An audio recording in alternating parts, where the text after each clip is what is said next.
I think the medical team has done a really good job of, doing my rehab every single day, staying in a routine, coming in, getting shots up. But more than anything, I think just focusing on being a really good teammate, being there for my teammates, being a voice for them, because that's what I am when I'm playing. So you got to still be that consistent voice when I'm sitting on the bench. So I try to do that as much as I can for them. And just try to be there for them, I think has been my focus. And I think that can kind of distract you from not actually playing, is when you just focus on your teammates and, how can I serve them and help them? What if I told you the single biggest, most mind-blowing story in sports right now isn't about incredible plays or championship wins, but about a baffling, almost suicidal self-sabotage unfolding right before our eyes? Everyone thinks they know about the WNBA's explosive growth, the unprecedented boom, the sudden surge in viewership and ticket sales. But what I'm about to reveal will change everything you thought you understood. Here's what nobody talks about: how the very people benefiting from this multi-million-dollar gold rush are actively trying to kneecap it, attempting to diminish the one player who dragged the entire league into the national spotlight. By the end of this video, you'll see this undeniable revolution completely differently, wondering how anyone could be so blind to a golden opportunity. It's a unique perspective, when you're out there playing and actually in the heat of the moment, you don't always realize everything. You don't always see everything. You see things from a different perspective that maybe the coaching staff didn't see. So it's certainly different. So I'm trying to, kind of be that connector between the coaches and then my teammates at the same time, whether, that's in the locker room at halftime, whether that's during timeouts of, things I see from the bench that maybe might be a little bit different of a perspective than maybe our point guard is seeing, or, anybody on the floor is seeing.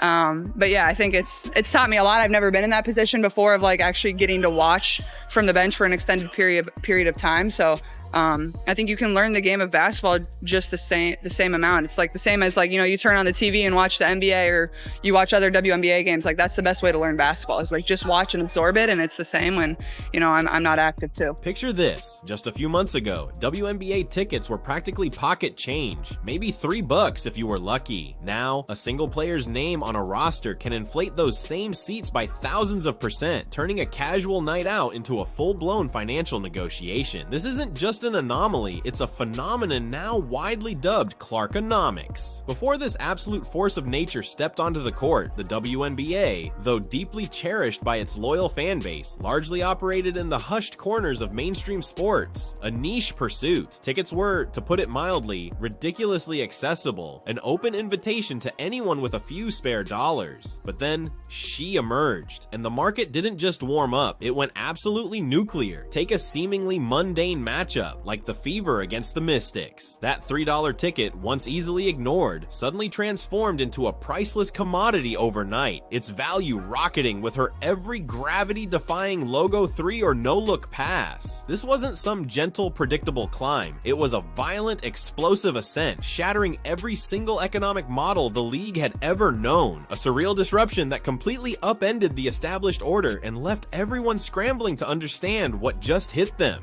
Yeah, I'll be reevaluated this weekend, so I'll miss this weekend's game. But after that, it's, day by day and see how I feel and just kind of turn to the medical staff and what they think. But I feel like I've made a lot of progress and I feel good, and not going to rush coming back. It's just not worth it. But after this weekend, I'll be... Look, here's what's really happening. This isn't just some fleeting moment of popularity. This phenomenon is deeply, irreversibly ingrained, fundamentally reshaping the entire financial bedrock of the sport. You want stark, undeniable proof? Consider the numbers, the cold, hard facts. Just 2 nights before a scheduled game between the Fever and the Mystics, the absolute cheapest ticket you could snag was an astonishingly low $3. That's right, $3. But the instant this singular individual's name entered the conversation, when the buzz of her expected arrival intensified, when the social media frenzy began to build, those same tickets went from couch cushion change to requiring a second mortgage on your house.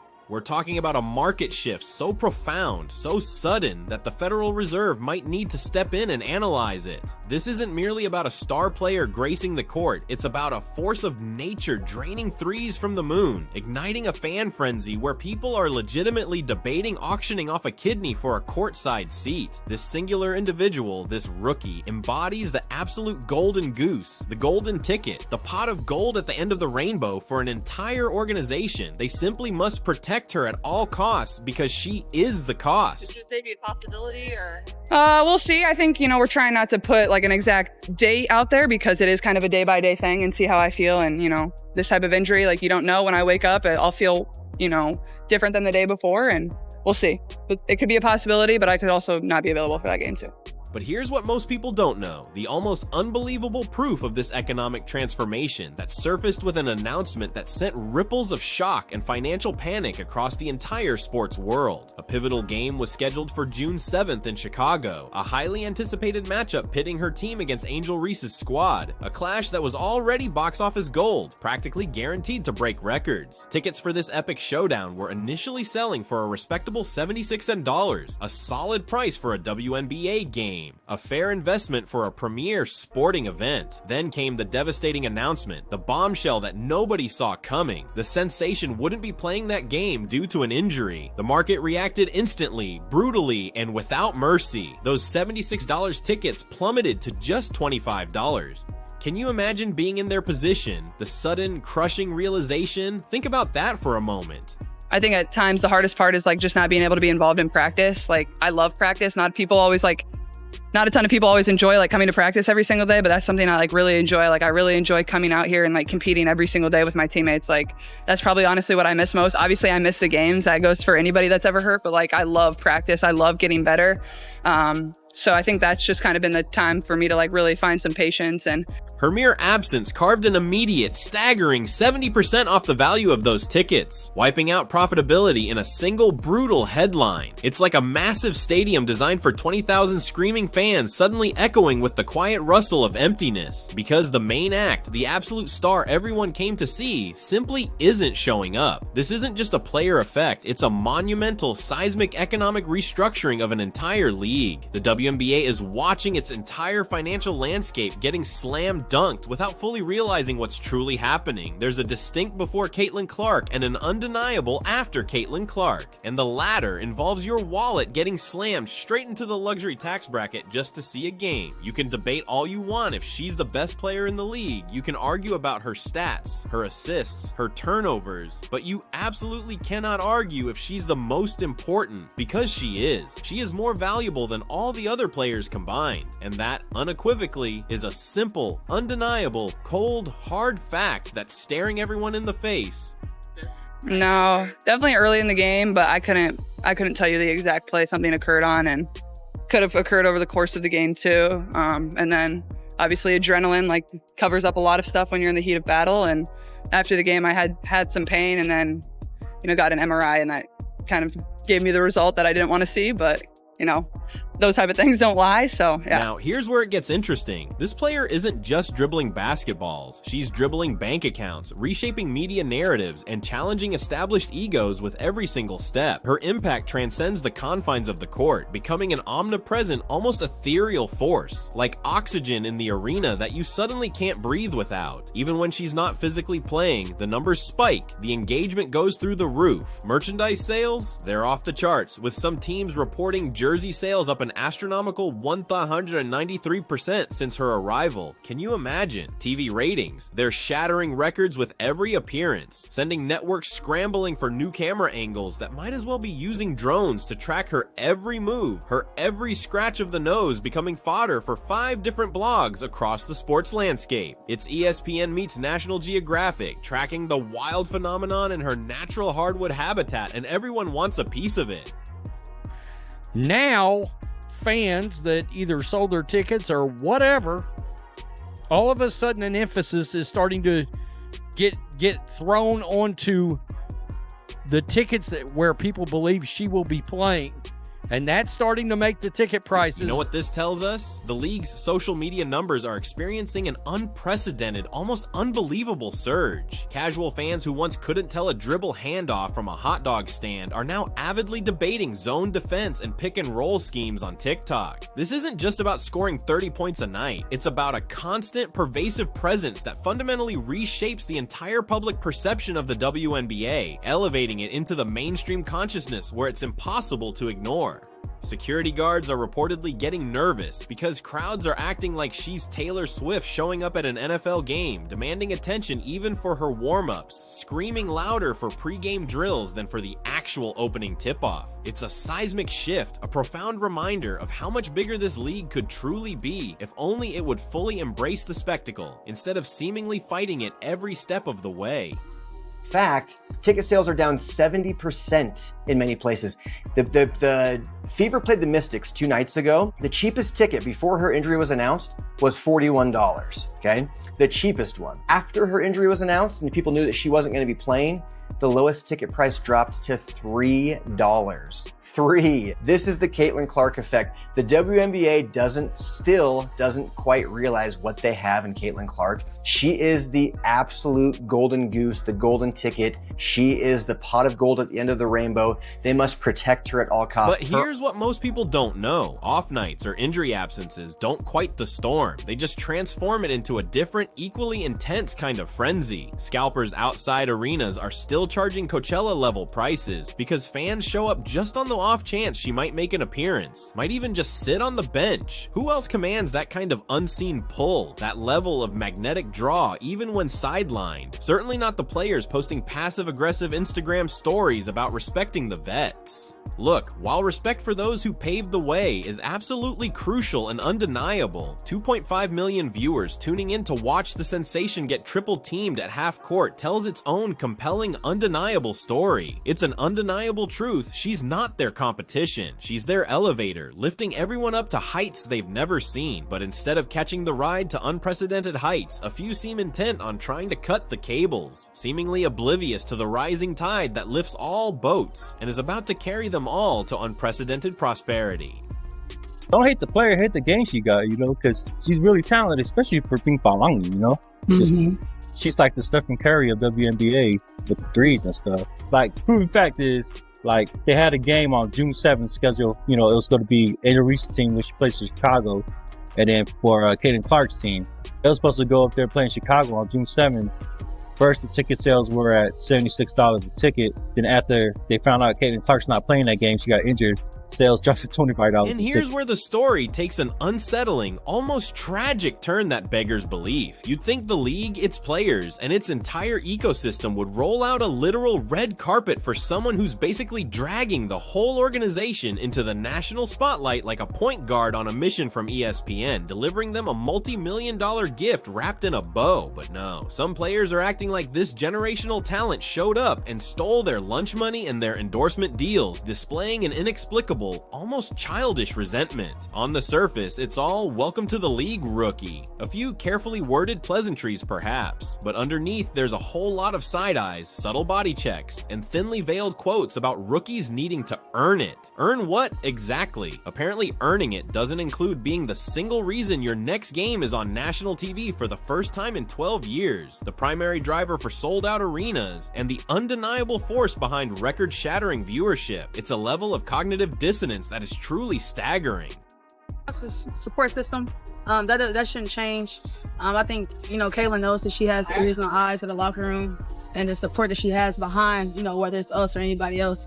I would like to think that she knows it's there, and to really take her time and make sure that she's, well enough to be who she needs to be for us, because I want the 100% Caitlin, so I'll take it. The veteran envy, or perhaps a deep-seated fear of being eclipsed, is often louder than a buzzer beater in overtime. The irony, the sheer crushing irony, is palpable. This player's game doesn't revolve around diva antics or special treatment demands. She's just out there launching logo threes like her shot chart is GPS powered, focused purely on the beauty and purity of the game itself, trying to deliver a show. Meanwhile, some other players seem more focused on being league gatekeepers than game changers, subtly sniping from the shadows with every opportunity they get. The non-game phenomenon is particularly telling. She doesn't play, and people still act like she's about to burst through the tunnel. One rookie's absence is suddenly more noticeable than the home team's entire starting lineup combined, yet a whole parade of tweets and thinly veiled quotes from players act like this rookie invented attention. She's just a rookie, they mutter. Okay, but she's also a rookie who's filling more seats and generating more buzz than your last 3 playoff runs combined. It's a baffling, almost self-destructive stance, a puzzling, nonsensical resistance to the golden age that has arrived at their doorstep, practically begging them to embrace it. How crazy was this season versus the seasons past? Our jersey sales were up 1,193%. The Caitlin Clark effect is real, and we're thrilled about it.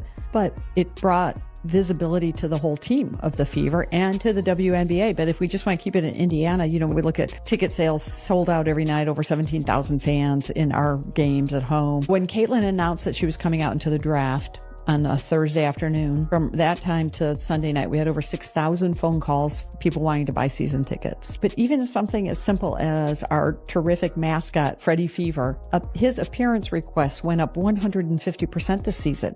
So this bizarre, unsettling dynamic takes an even darker, more concerning turn on the court itself. Despite being the league's undeniable engine, the player drawing unprecedented attention, investment, and future growth, she is being clobbered like she walked into a clearance sale with a full cart, subjected to an alarming level of physical abuse. She's drawing more uncalled fouls than a chicken nugget in a vegan cafe, yet the refs often stand there, seemingly oblivious or intentionally permissive, waving them off. Play on. They signal. Play on? What are we playing? Mad Max? Fury Court? This isn't just about rough play. It's about a systemic, deeply troubling lack of protection for the league's most valuable, most marketable player. An asset so precious, she literally represents the future. A future they're actively imperiling. It's like they're deliberately testing how much physical abuse she can absorb before turning into a walking insurance claim, and it's absolutely infuriating to watch. Fact, ticket sales are down 70% in many places. The Fever played the Mystics 2 nights ago. The cheapest ticket before her injury was announced was $41, okay? The cheapest one. After her injury was announced and people knew that she wasn't going to be playing, the lowest ticket price dropped to $3. This is the Caitlin Clark effect. The WNBA doesn't quite realize what they have in Caitlin Clark. She is the absolute golden goose, the golden ticket. She is the pot of gold at the end of the rainbow. They must protect her at all costs. You can argue all you want if she's the best player in the league, but you absolutely cannot argue if she's the most important, because she is. She is more valuable than all the other players combined, and that is just a fact. This is your LeBron James, your Serena Williams, your Steph Curry moment, a generational talent who can transform an entire sport, lifting all boats in her wake, creating an undeniable phenomenon. And instead of building a cinematic universe around her, instead of safeguarding this explosive growth, they're letting her get tackled like she wandered into an NFL scrimmage, seemingly with tacit approval. This isn't merely poor officiating, it's a tangible, visible manifestation of the subtle and often not so subtle resistance she faces every single game. The question looms heavy in the air: is this just intensely physical, competitive basketball, or is there an unspoken directive, a tacit permission to humble the rookie who dared to bring unprecedented attention and wealth to an entire league? The irony is brutal. The league should be bubble wrapping her between games, hiring Secret Service to guard her like she's carrying the nuclear codes, safeguarding the future. Forget load management. This is legacy management, the preservation of an unparalleled, once-in-a-lifetime opportunity. She's not just a rookie, she's the main event, the halftime show, and the entire ad campaign rolled into one. The league and its officials have a profound moral responsibility to protect this investment, not let it get mauled into irrelevance. This is a crucial moment, and their actions speak volumes about their understanding of the very force driving their newfound success. WNBA is now suffering a major injury as Caitlin Clark is going to be out for 2 weeks with a quad injury. And the reason we're bringing this up specifically is the Clarkonomics effect to this. Obviously, players miss time all the time, but the Sky and the Fever were supposed to play in Chicago in about a week on June 7th. The opening ticket price was $86 because you have the Angel Reese vs. Caitlin Clark showdown that is now box office. Yeah, those tickets are now down to $25. Down to $25 after the injury announcement. And it's supposed to take place in the Bulls Arena, the United Center, as opposed to the normal Wintrust Arena. That's about a 12,000 seat difference, give or take. And just when you thought things couldn't get more cartoonishly delusional, enter Kathy Engelbert, the WNBA commissioner. Suddenly she's walking around like she personally slam dunked the league into mainstream relevance, giving PowerPoint presentations titled "How I Saved the WNBA." It's as if this transformative player, the singular catalyst for everything, is just some intern who handles Gatorade logistics on the sideline, a minor detail in her Grandmaster plan. Let's be crystal clear and let's name it for what it is. Kathy Engelbert didn't drop 40 points on South Carolina in the Final Four. She didn't set college viewership records, trigger a national merchandise explosion, or make men who never watched women's sports suddenly know what a dribble handoff is. That was one person, and it wasn't her. Yes, man, you guys heard me correctly. None other than Kathy Engelbert is singing a different tune this season about Caitlin Clark. Now, we know last year she was talking about all of the other rookies being included in this, making a difference, being able to help contribute to the Big Bang of the WNBA. This time around, she's owing it all to Caitlin Clark. Me personally, I told y'all this at the beginning of the month. The chickens was coming home to roost for the WNBA, because I'm telling you right now, there has been a lot of spooky things going on and people is tired of it. Now she's parading around like some genius marketing sorceress who manifested all this with a press release and a vision board, taking full undeserved credit for a phenomenon she didn't create. Man, the Caitlin Clark effect is not a team building exercise. It's a cultural quake, a seismic event that reshaped the entire landscape, and you're just lucky to be holding onto the rim while it's shaking, not the one who caused the tremor. Her infamous article, literally written by Kathy, about Kathy, for Kathy, explains why she is solely responsible for the boom of the WNBA. This isn't a joke, it's a published piece of self-congratulatory fantasy, a bewildering display of cognitive dissonance that would make a psychology professor blush. She proudly touts a strategy with 3 pillars developed with my new WNBA team members, NBA colleagues, and WNBA owners. Please. Turns out she's human after all, Dan. She's going to be out for at least a couple of weeks, it appears. Yeah, you know what's interesting about Caitlin Clark? Remember last year, she played in the Final Four. Right after that, she went immediately to the WNBA. Draft came, season started, and, didn't miss a beat. And all of a sudden, she got a little rest and comes back, gets a little banged up.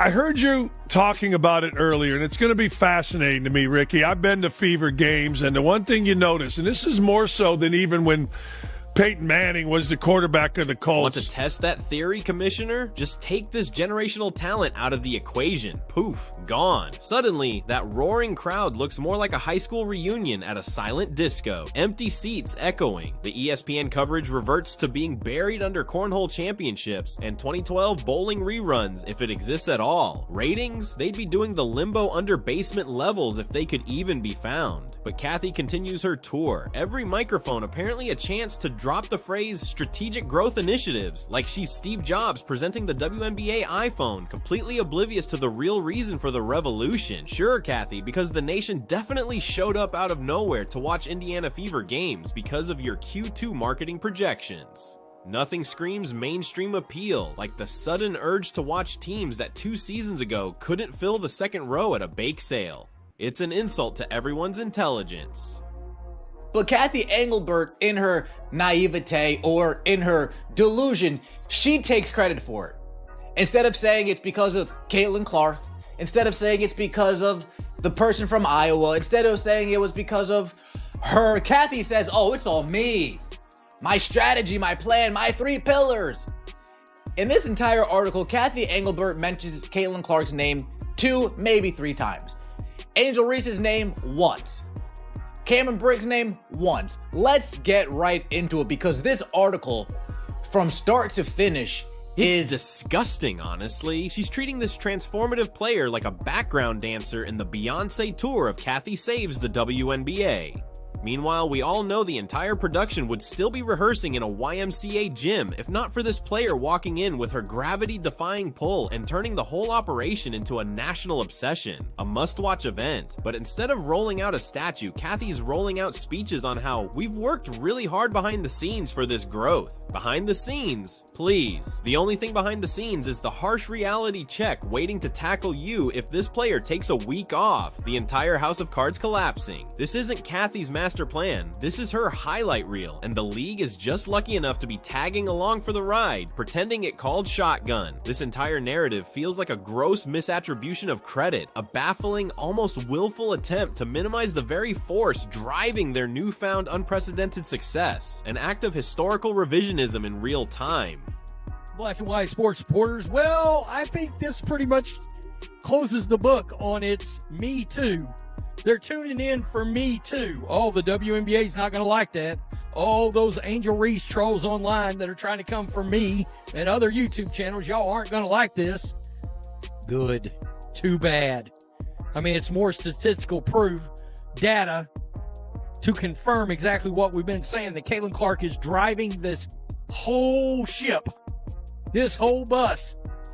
She's driving it. Everybody. What's truly fascinating and ultimately uncopyable about this player is her unquantifiable, untitleable power, cultural velocity. Remember last year? She played in the Final Four, then went immediately to the WNBA draft. The season started, and she didn't miss a beat. All of a sudden, she got a little rest and comes back, gets a little banged up, and the world stops. It's a cognitive dissonance that's wild to behold. Yes, there have always been stars in the WNBA. Diana Taurasi could probably elbow a brick wall and the wall would apologize. But this player has something that transcends basketball, a lightning in a Gatorade bottle that can't be taught, coached, or copy-pasted. It's the it factor, pure and unfiltered. One word to describe Caitlin Clark. Amazing. Yes. A beast. She is the truth. She's the truth, and she was a rookie. Knock down the three-pointer, get to the rim. She can get to the free throw line. She's crafty. Yeah, very crafty. Crafty. So sometimes she look like she's coming off for a three-point shot, and she backdoors you for a layup.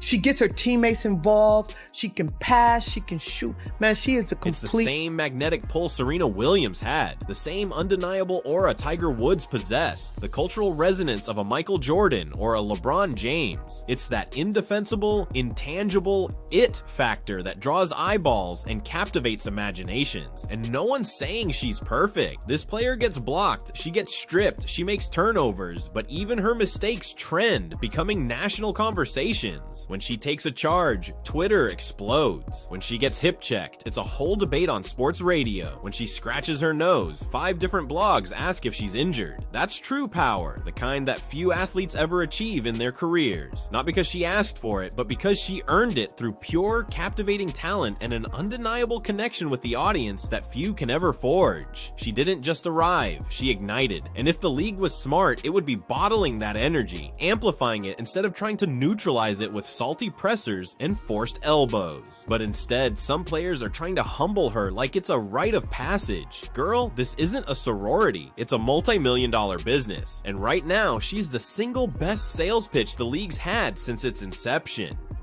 She is the truth, a beast, a crafty rookie who knocks down threes, gets to the rim, draws fouls, and involves her teammates. She is the complete package, and she arrived at precisely the right moment.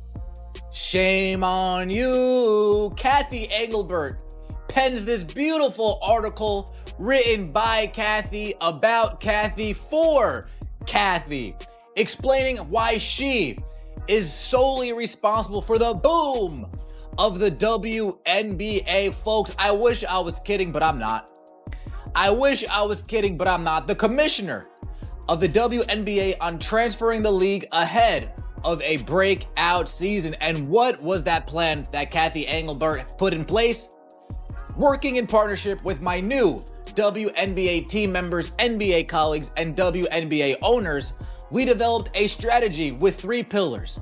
The league would think player first. This is the real underlying drama, because even fans outside the WNBA sphere, the casual observers, are starting to clock the glaring difference in how she's treated. Is this how we truly treat the player, drawing millions of eyeballs to the sport, expanding its reach beyond its wildest dreams, delivering an unprecedented gift? Apparently yes, if you're still emotionally recovering from being left off the Nike deal shortlist, blinded by petty envy. The sad, almost pathetic part is, is, this should be the easiest alley-oop in league history. Take the new attention, use it to spotlight all the other incredible players, sell more jerseys for everyone, secure bigger TV contracts across the board, and collectively move the game forward into an unprecedented era of prosperity and mainstream acceptance. Instead, we've got half the league acting like this player's success is some sort of invasion instead of a revolution, a divine gift from the heavens. Every time she steps on the court, or even when she doesn't, the league becomes a bigger story, a national conversation, a trending topic. But some players are more concerned with gatekeeping than legacy building, which is tragic because this moment could truly be a golden era if egos weren't trying to play full court press on progress, actively trying to prevent the league from growing. So yeah, this player may be a rookie, but she's already got the ball, the spotlight, the media coverage, and about 50 million worth of market influence circling her like a pick and roll, an unstoppable force. And whether she's swishing logo threes or just sitting on the bench sipping Gatorade, the Caitlin Clark effect is in full force, undeniable and powerful. The league can either run with it, embrace it fully, and ride the wave to unimaginable heights, or get tragically left behind in transition, drowning in its own self-inflicted internal conflicts. The season's numbers are staggering, a testament to her unprecedented impact. Jersey sales for the Fever were up an unbelievable 193% since her arrival. The effect is undeniably real, thrilling the team, the league, and its newfound legions of fans. But beyond just one team, it's brought unprecedented visibility and financial viability to the entire WNBA ecosystem. When this player announced she was coming into the draft on a Thursday afternoon, from that moment to Sunday night, the Fever received over 6,000 phone calls from people wanting to buy season tickets, and their mascot, Freddie Fever, saw appearance requests go up a staggering 150%. Let's be crystal clear, when the crowd screams louder for the warm-ups than they do for tip-off, you're not just watching a game, you're witnessing a profound, irreversible shift. This player didn't break the WNBA, she just reminded everyone how much bigger, how much more impactful, how much more financially viable it could truly be, and apparently that's a tough pill to swallow when you thought the only person with that kind of pull was your agent. If this player decided tomorrow she was done, the league would backslide faster than a player on a buttered floor. The cold hard truth is, one player dragged this whole organization into prime time, into the mainstream, and now certain figures are desperately trying to rebrand it as a group project, a collaborative effort, a manufactured master plan. This isn't a manufactured master plan. This is her highlight reel, and the league is just lucky enough to be tagging along for the ride, pretending it called shotgun. At this point, if the WNBA had even a shred of common sense, they'd be bubble wrapping this generational talent between games and hiring Secret Service to guard her like she's carrying the nuclear codes. This isn't just about protecting a player, it's about safeguarding a legacy, a boom that took decades to build and only one person to ignite. She's not just a rookie, she's the main event, the halftime show, and the entire ad campaign rolled into one, the engine driving everything, and yet every game she's being clobbered, drawing more fouls than a chicken nugget in a vegan cafe, while the refs seem to be watching a different game entirely, actively ignoring obvious infractions. This isn't a Me Too moment where other players can claim equal draw. The data is statistical proof, undeniable and overwhelming. This player is driving this whole ship, this whole bus. Everybody else, get in the back, enjoy the ride, and thank her. Meanwhile, the very players who should be thanking her profusely for their suddenly flush paychecks are throwing elbows like it's 1992 Detroit Pistons cosplay night, blinded by jealousy. She doesn't need a reality check, she needs a security detail and a highlight montage aired before every game with a do not touch label slapped across the screen. Because let's face it, without her, this season would have the excitement level of a lukewarm decaf latte, a background hum instead of a roaring symphony.